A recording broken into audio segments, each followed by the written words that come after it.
You're watching CBS 8 Mornings at 6.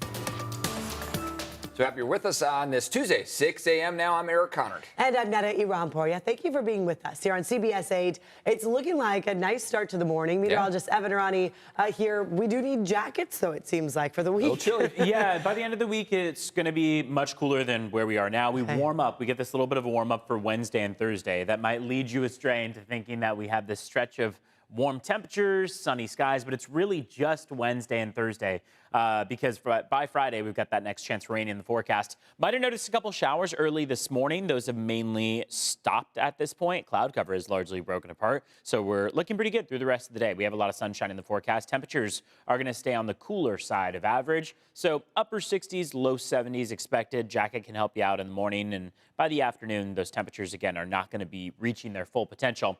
Coming up, we'll talk about what to expect into the rest of the week, and especially Friday's forecast with that chance of rain. Thank you very much.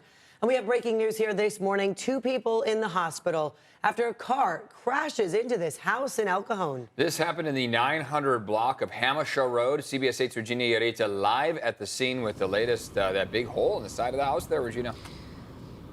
Yeah, pretty insane to see, Eric and Netta. As of right now, the car that crashed into this home has been pulled out. Police have cleared the scene, but really what's left is the damage. Check out that giant hole. This is on the side of someone's home who eventually will have to deal with this type of damage. You're seeing probably scattered bricks, the belongings of people who are living here, not to mention how scary this moment was for the people who were sleeping at the time and then startled because of this crash, possibly even hurt. As you mentioned, 2 people are in the hospital after this morning's crash. You're looking at video from earlier this morning. This started around 2:15. Police received a call of a car that had crashed into a structure. According to Heartland Fire, 2 people were taken to the hospital, but at this time we don't know how badly their injuries are. As for the driver, fire officials tell us they did not get hurt during this crash, and we also know that an inspector will be coming out to check the safety of the building at some point, since there is significant damage to their home. But back out here again, pretty bizarre to see this. I mean, even right here, you can see kind of just where that car drove, that it left marks, just muddy marks on here because of those 2 tires. And then when it crashed into that home, leaving that giant hole, pretty bizarre and definitely a very scary moment for the 4 people who are now without a home this morning. Eric and Netta, for now, I'll send things back to you guys. You wonder how that happened, especially because it looked like it reversed into the home. Regina, thank you for the update on that. We'll check back with you again. CBS News just learning President-elect Donald Trump will nominate South Dakota Governor Kristi Noem to be his Homeland Security Secretary. He's also expected to name Florida Senator Marco Rubio as his nominee for Secretary of State. The Florida-born politician would become the first Latino to serve as America's top diplomat. CBS News has also confirmed Stephen Miller will be Deputy Chief of Staff for Domestic Policy. Trump is also expected to name U.S. Representative Mike Waltz from Florida as a national security advisor.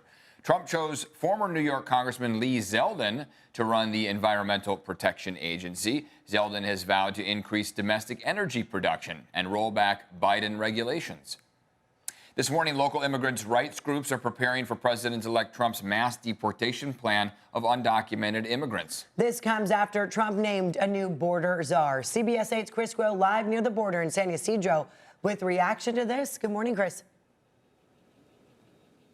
Yeah, good morning. And so they're specifically looking at the appointment of Tom Homan here to that border czar position, specifically because of what he has done in the past as acting director of ICE during that first Trump administration. We saw thousands of migrant families that were separated, children separated from their parents under the zero tolerance policy. Now we have this to say on 60 Minutes about that issue. Take a listen. Is there a way to carry out mass deportation without separating families?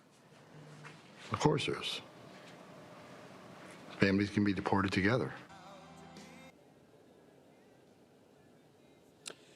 Now, to give you some perspective, there is one study that shows that roughly 4 million U.S. citizen children do live with an undocumented parent while, again, they are waiting out that immigration process in this country. Now, under the Obama administration, Hammond carried out a record number formal deportations as well. Immigrant rights advocates are sounding the alarm about this appointment. We spoke with Pedro Rios with the American Friends Services Committee.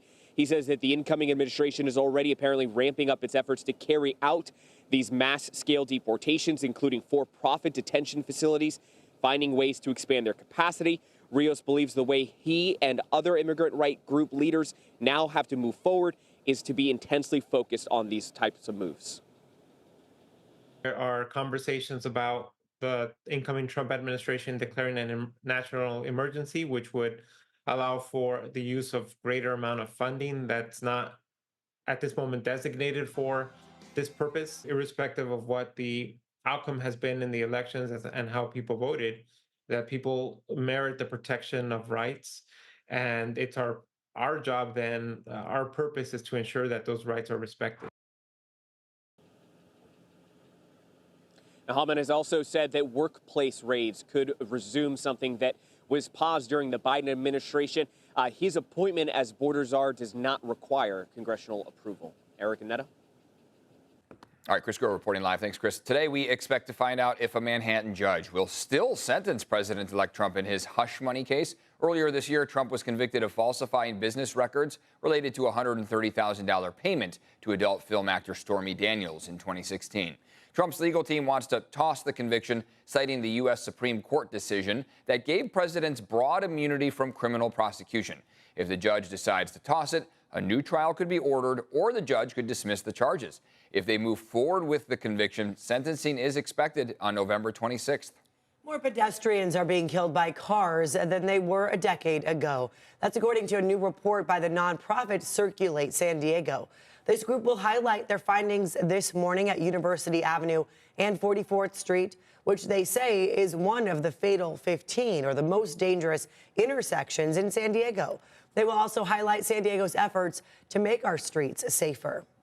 Today, Chula Vista City Council will vote on a state of emergency over the South Bay sewage crisis. If this gets approved, it would authorize the city manager, the mayor, and council members to work with local, federal, and Mexican authorities to improve conditions in the Tijuana River and the valley. The resolution being discussed today says the contamination is, quote, unhealthy for residents of our region. Always gets worse, of course, when we get those rains, too. Keeping an eye on the rain here. Potentially something at the end of the week you're keeping an eye on, right? Friday seems to be the day that we will have our next best opportunity for rain in the forecast. That is after what we saw this morning. This morning was pretty insignificant in terms of how much rain we actually picked up on. National Weather Service is reporting maybe a few hundredths of an inch, if that. Otherwise, the majority of us saw a mist, a drizzle, and that was ended by about 3-4 a.m. So most of us didn't even contend with it for the morning commute. Sunrise is at 6:17, just a few minutes out. Sunset's not coming until 4:49. Here's the view outside right now, just a few passing clouds as we head through the rest of your morning stretch out there.